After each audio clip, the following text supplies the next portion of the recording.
your company. Nice to be with you. Let's start, before we get to your portfolio, we've got plenty of time and a lot to discuss in that space, but let's start overseas if we can. North Korea, how concerned are you that this is going to turn into a hot war very quickly? Well, obviously we're very concerned about the escalating rhetoric across not just the peninsula but also involving the United States. Quite clearly, North Korea's behaviour has been belligerent, its language has been bellicose, and it's no surprise that the United States has responded forcefully. But Donald Trump has a first-class national security team. That's been commented on by everyone from John McCain to Kim Beazley.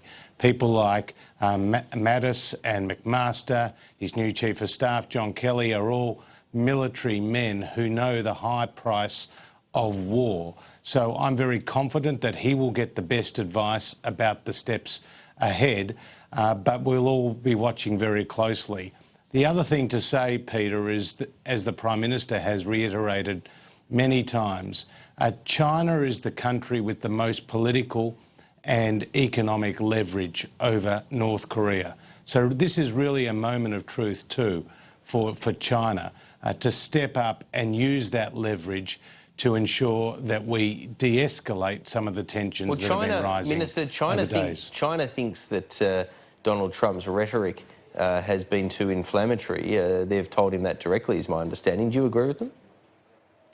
Look, Donald Trump is reacting in a way any major leader would after being threatened directly by another country. And the comments and the behaviour of North Korea have been acceptable, not just in recent days, but over a long period of time. Minister, if I can quote the Prime Minister, do you feel comfortable about being tied at the hip to the Trump administration? Well, we absolutely feel comfortable with the strength of the bilateral relationship, the importance of ANZUS not only to our country, but also it's very important to the United States to know that they've got a strong ally and friend such as Australia. It's a relationship that has stood the test of time, that has been very strong through different administrations, Democrat and Republican, Labor and Liberal, and I'm sure that that will continue. And we know that the relationship between Prime Minister Turnbull and President Trump has been very forthright, but they've also developed a good working relationship, and I'm confident that that will hold us in good stead going forward. Now, you're well versed in foreign policy, so let me ask you the critical question here. Do you think the United States should accept that North Korea is becoming a nuclear weapon state and seek to use containment to address this? Or do you accept what seems to be the position of President Trump, that it is intolerable for the United States to accept North Korea, which has the nuclear capacity to deliver weapons onto American soil? Well, not to dodge your question, Paul, but obviously that is a matter for the United States military and foreign policy establishment. That being said, I don't think any country wants to leave itself vulnerable to attack from another country. And we've seen that in the Middle East recently with Israel's response to Iran's nuclear weapons program and the existential threat that they have felt that has posed to them. So I don't think any country wants to leave itself vulnerable to attack, let alone from such a rogue state as North Korea, with a young, inexperienced leader who's made such damaging and dangerous threats. Okay, well that answer leads to the next question. Are you concerned about, or do you accept, that President Trump might engage in a preemptive military strike? Look, it's not for me to opine on those matters. I'm not in the National Security Committee of Cabinet, and indeed these will be matters for the US administration. What I can say is that Malcolm Turnbull, Maurice Payne and Julie Bishop are taking these issues with the utmost seriousness. They're being briefed on a regular basis by the heads of our defence, intelligence and foreign policy establishment. And of course, the Prime Minister recently had a lengthy conversation with Vice President Pence. So we know that we have an open line of communication with the United States, and we also know from Australia's perspective, regional security and stability is our priority, and obviously North Korea's behaviour has posed a threat to that. Why is the Australian Bureau of Statistics calling the postal plebiscite a postal survey? Well, consistent with what it's done previously, and as you know, Minister Cormann has cited the example in 1974 with Gough Whitlam when they went out to survey the Australian people's views on changing the national anthem. This is a process by which it's voluntary for people to respond to the letter that they get, and you know, that reflects the nature of this process. But we're very confident, Peter, that we have both the constitutional and the statutory basis for conducting this process in the way that's been outlined. What kind of response rate do you think is necessary for there to be a definitive result, whether it's a yes or a no response? I mean, you wouldn't want it to be as low as 20 or 30%, surely. Well, I'm not going to tie my hands on that one, because who knows how many people will respond to the survey, because you know, it is obviously on an issue that's important to a lot of people, but it's not our preferred option. Our preferred option was to have a compulsory plebiscite. Well, let me word it differently then, Minister. I mean, I understand you don't want to put the number, but let me put a number then. I mean, if you have a 20 or a 30% response rate, will that satisfy you? Well, what satisfies me is the process itself. And if you want to talk about low turnouts and legitimacy, in the French presidential election, they had a turnout under 50%. In the United States presidential election, it was barely above 50%. In Australia, we're a rare beast, if you like, by having, you know, compulsory voting. That would have been our preference on this occasion for a national plebiscite, but unfortunately Bill Shorten cares more about his own political position than the issue of same-sex marriage. Otherwise he would have, you know, let this issue be done and dusted a long time ago through a compulsory full attendance plebiscite, as was our preferred option. I wonder how acquainted you are with the law of unintended consequences, Minister, because we've seen a massive uptick in enrolments over the course of the last 4 or 5 days since this was announced. And that uptick in enrolments is largely young voters that weren't on the electoral roll.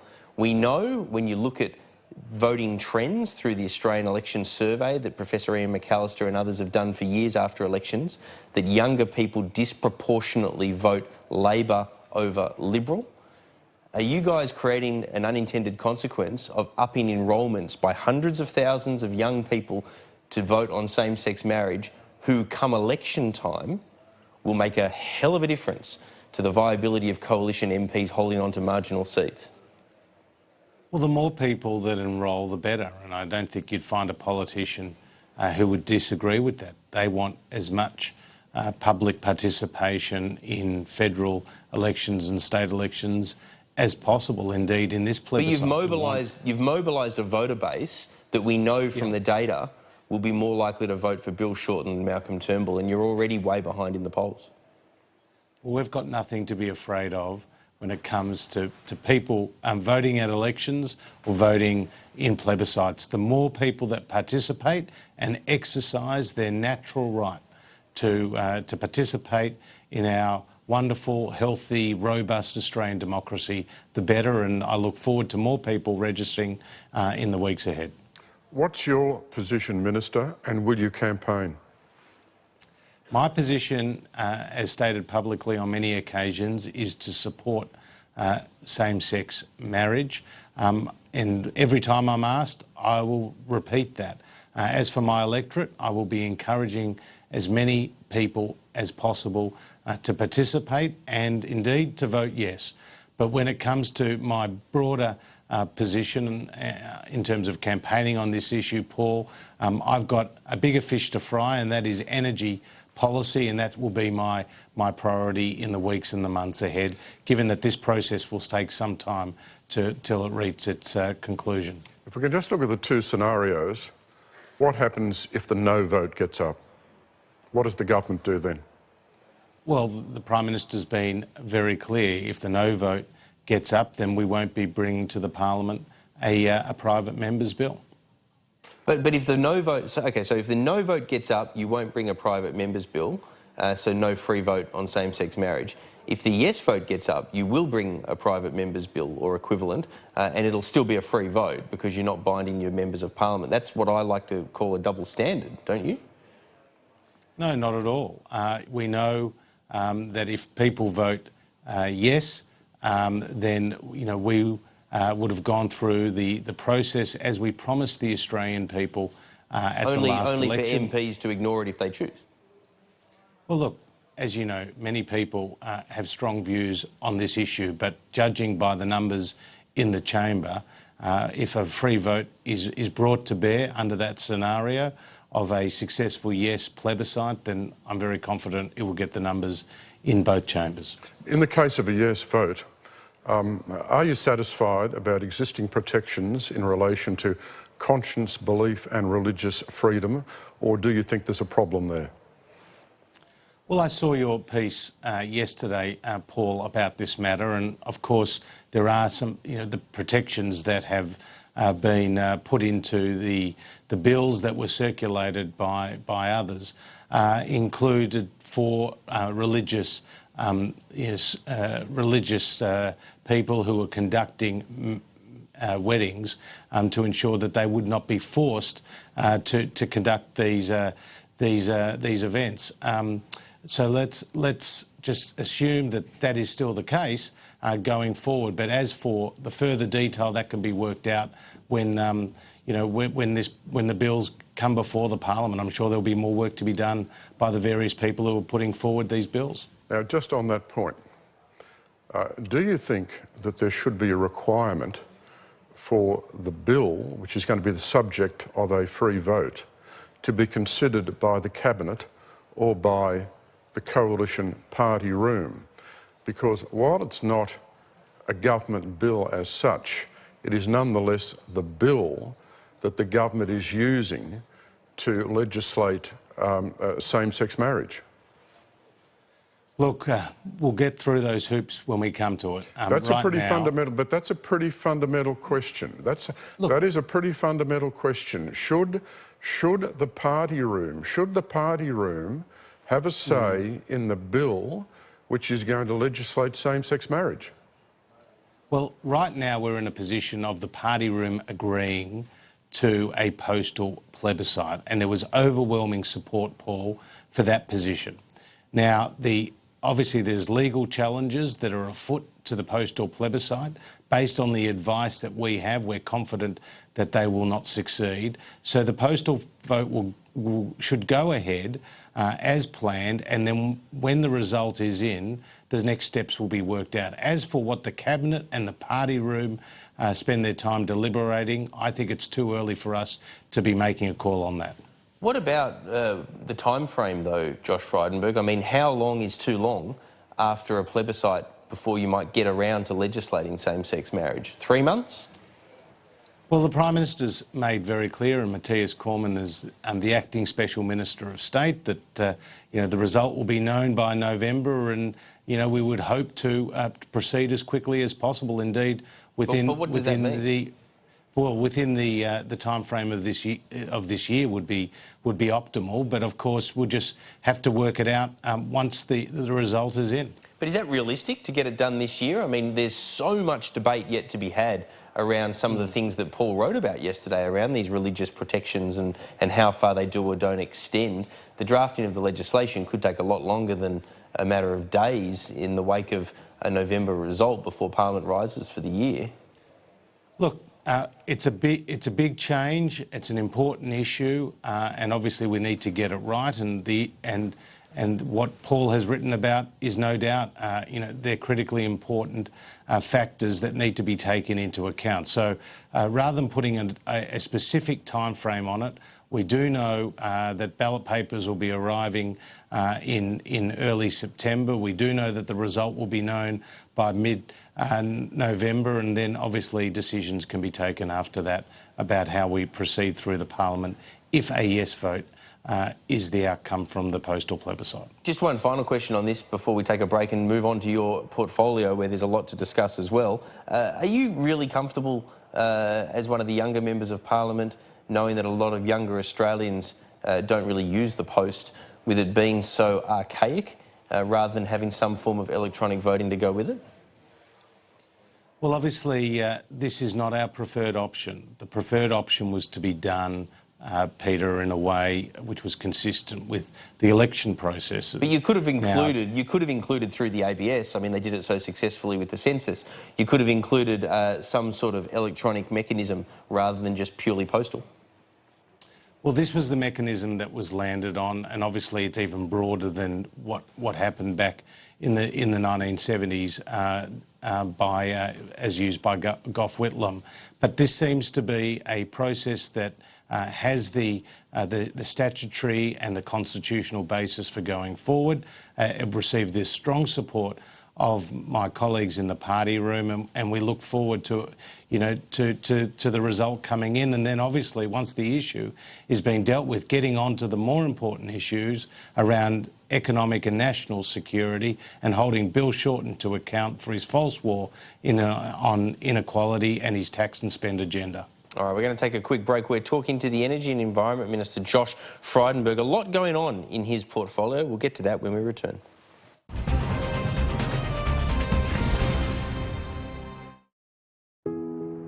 The government recently made a decision, first time since Federation, that we will establish as a nation a shipbuilding industry. Navantia started its association with Australia in 2004. Since that time, they have worked closely with Australia and Australian industry. Navantia Australia is the right partner for Australia's continuous shipbuilding program. Authorised by D. Martinez, Navantia Australia, Mawson Lakes. Spoken by W. King and J. Marciello. The debate continues across the nation. What is this chocolate blend? I'm still getting creamy dark. I'm sticking to intense then smooth. Let's swap. Hey, this one's empty. The creaminess of milk chocolate perfectly blended with rich cocoa. Cadbury Dark Milk. At Terry White Chemmart, great deals are alive and well. Like selected Duratusk Cough Liquid 200ml varieties at just $8.99 each. Plus Cetaphil 1 litre skincare range just $14.99 each. Hurry, offer ends August 29.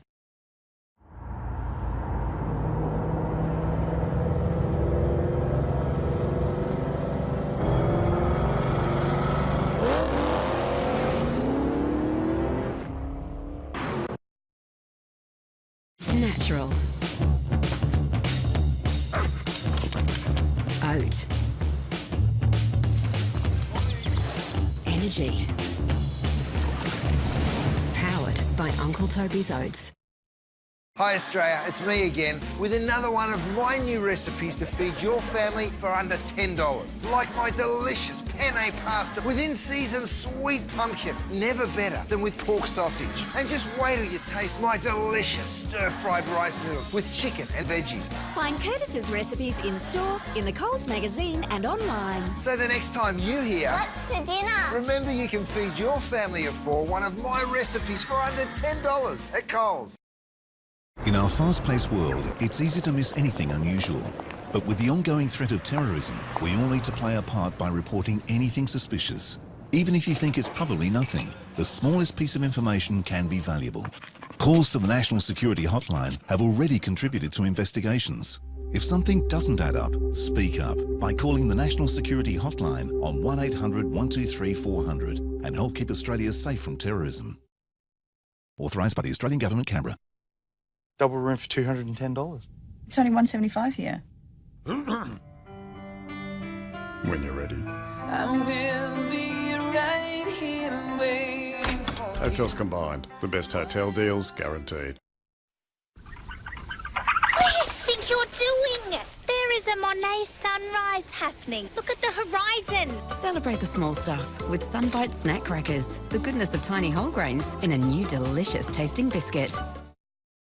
Make car fly now. I can't do that, Dave. My name's not Dave. Let's be honest, the future should have been here ages ago. That's why with AGL you can charge your electric vehicle for $1 a day. So, you with us? I was always going to be an engineer. I'm going to Japan to look at low emission technology using Australian coal. High quality Australian coal combined with low emissions technology improves efficiencies and keeps energy costs down. 40% から 45% まで効率が上がっております。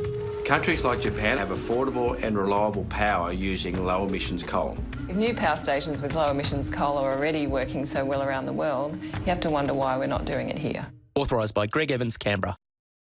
The debate continues across the nation. What is this chocolate blend? It's creamy. It's dark. It's creamy. It's definitely dark. Creamy. The creaminess of milk chocolate perfectly blended with rich cocoa. Cadbury Dark Milk.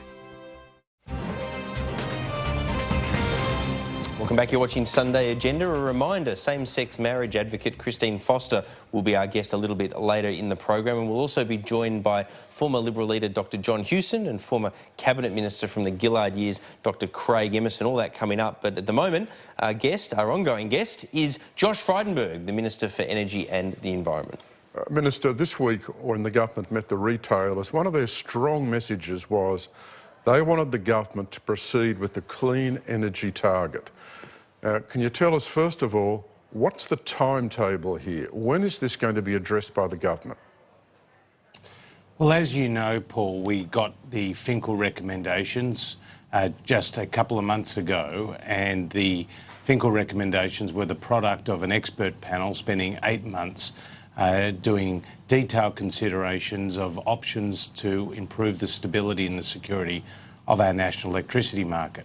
There were 50 recommendations, and in record time, the Turnbull government adopted 49 of those recommendations and then secured the support of the states and territories for those recommendations. And they're going to be extremely important going forward, for example, requiring large-scale generators to give at least 3 years' notice before closure so we don't have a repeat of Hazelwood, while at the same time requiring wind and solar plants and farms to have their own storage as backup. So that was an important action and decision.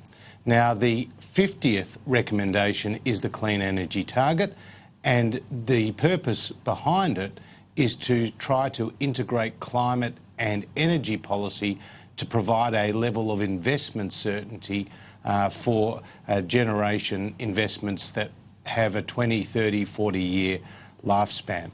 Now, Dr Finkel himself said that the clean energy target would not come in until 2020. So we don't need to rush this decision, but we do need to consider it with the level of consideration and detail that it deserves. So that's what we're doing. Obviously, we have got a number of other related issues that we're focusing on, like the amount of dispatchable power that we need in the system, and we'll be getting a report back from the Australian Energy Market Operator on that in just a couple of weeks' time. So that will feed into our final thinking around the clean energy target, which does remain a live issue and a live option for the coalition. Now, in terms of your thinking about this, to what extent are you prepared to accept a variation of the Finkel clean energy target, or to what extent do you think you need to make pretty radical changes to that so government policy is no longer the Finkel policy? Well, look, it's too early to say what will be the product of our discussions and consideration of the clean energy target, both at Cabinet and then at the party room level. Other than to say, I think we do need a mechanism that integrates energy and climate policy. Dr Finkel did focus, obviously, on a long-term trajectory for reducing emissions, but he also produced a model which would lead to lower prices overall. What I'm focused on is the outcomes rather than necessarily just the process. And the outcomes for us are affordability and stability at the top of the agenda, while we transition to a lower emissions future. You don't hear the Labor Party saying that affordability is their #1 issue. They always try to talk about emissions on an equal level. For us, it's unequivocal. Affordability is our #1 concern as a party when it comes to energy policy, and that's why we're taking action on a number of fronts, whether it's restricting gas exports, reining in the power of the energy networks, calling in the retailers, putting the ACCC as a cop on the beat on the case, or even talking tough to Queensland to get them to ensure that their government-owned generators behave more appropriately rather than lining the profits and the balance sheets of the government at the expense of consumers. To what extent are you committed to a clean energy target formula which has a critical place for coal, for new coal-fired power plants? Well, certainly coal, existing and new coal, does have a role to play in our energy mix. Existing coal is the cheapest form of generation today. That's without doubt. You can get coal being generated for $10, $20, $30, $40 a megawatt hour, whereas other new forms of generation are a lot more expensive than that. Even under the Finkel recommendations of a 0.6, a baseline for the clean energy target, you still saw coal represent more than 50% of the energy mix by 2030, which is more than nearly any other OECD country other than Poland. Sure, but you said coal new will coal. be critical. But you said new coal. Sure, and new coal... Which translates to what? Well, new coal is a Healy plant, and obviously that is an important form of generation that we are seeing throughout Asia, whether it's in developed countries like Japan or in some of the other developing countries in our region. Low emissions, high efficiency coal-fired power stations, one of which I've myself visited in Japan, do have a role to play in the energy mix going forward. Just on that, Sam Maiden here on Sky News reported during the week that when the energy bosses met with the government, that they made it quite clear that they just didn't see any investment interest or any likelihood of moving down the path of a new coal-fired power plant. Is that your memory of the meeting? Well, it will be up to the market, and that is what the retailers told us. The market will make decisions. But they made clear, didn't they, that the market doesn't look like it's got any interest in that? Well, they made clear that the market is transitioning and we're seeing a greater focus on renewables, and we know that. But once we have the level of investment certainty that we all want for our energy system going forward, then the market will be best placed to work out the role of a high-efficiency, low-emission coal-fired plant or another form of gas generator, or indeed a form of renewables with storage. You see, our approach is technology neutral rather than Labor's ideological approach. And if we can get baseload affordable power from a Healy plant or a gas-fired power station or renewables with storage, then we'll take it. And that's why I've written to the head of the Australian Energy Market Operator to actually tell us what does the system need going forward, particularly with large generators like Liddell in New South Wales scheduled to close in 2022. Minister, surely there's a contradiction in what you've just said in response to Peter. You're saying on the one hand that the government wants new coal plants. That is a policy. Yet you're also saying you'll let the market decide. How do you square that circle? Well, the government stands ready to ensure the best possible outcomes in the marketplace if the market itself can't deliver that.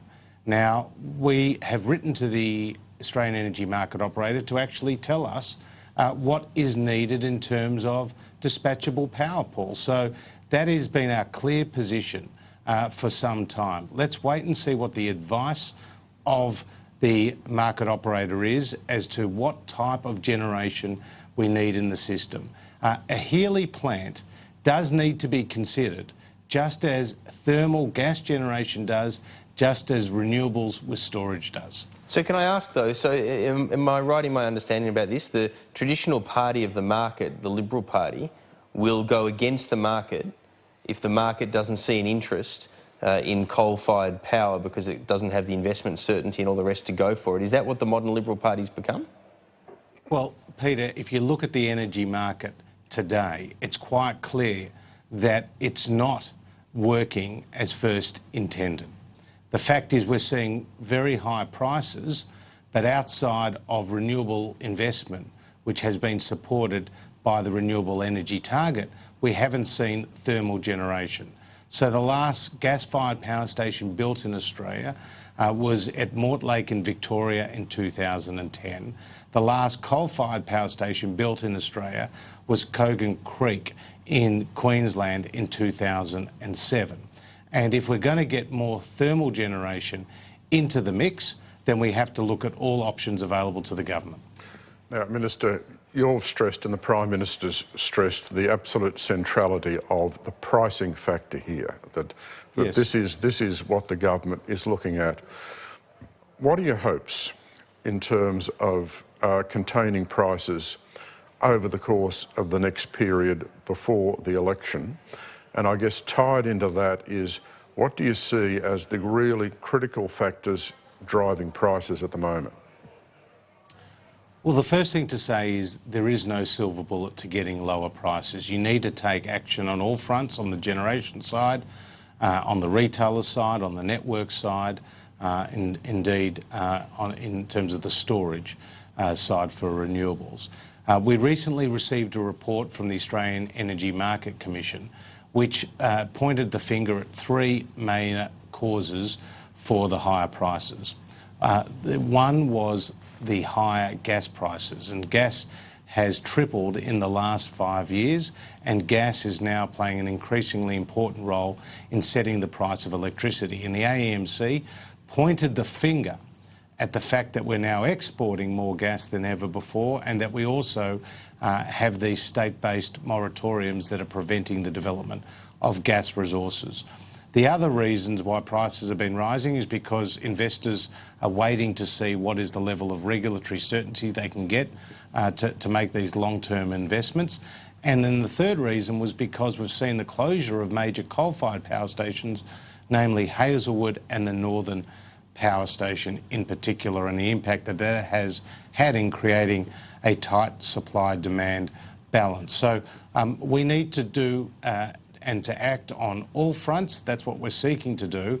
But I have to point out here, Paul and Peter, that the Labor Party has a lot to answer for, particularly when it comes to the gas situation we find ourselves in. Despite Mark Butler, the shadow portfolio for energy, saying explicitly on Insiders just a couple of months ago that they weren't warned about the impact the large exports would have on price, we've now discovered a 2012 report by the Australian Energy Market Operator which did warn about the impact on supply, and we know that from Labor's own 2012 energy white paper, they talked about the higher prices and the tighter supply that would flow from having more gas exports. So Labor has a lot to answer for. Well, Minister, on prices, what is the government offering on prices over the next 18 months?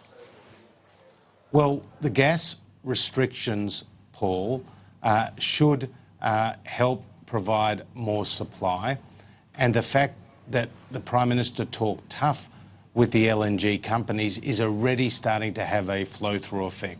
So we've seen the spot price for gas come down from the highs at the start of the year, and that will flow through in the form of lower prices. When it comes up to network charges, which make up around 50% of the household bill, the returns for those companies was averaging around 10% when Labor was in office. We've now got that down over 2016 to just above 6%. So that will have a significant and positive impact, together with our decision to abolish the limited merits review. And then the actions of just last week, where the Prime Minister called in the energy retailers and spoke very strongly to them about the need for them to empower consumers to make the choice as to the best offer available to them in the market. We got some significant commitments out of those retailers. We saw, for example, over 50,000 Australians go onto the website in the last couple of days just to start comparing the offers that are available. If we can get clearer information, better information and more comparable information, then I think customers can, as the AER has said, the Australian Energy Regulator, benefit by more than $1,000 simply by moving retailers or contracts. Energy and Environment Minister Josh Frydenberg, we appreciate your time on this Sunday morning. Thanks very much for your company. Good to be with you.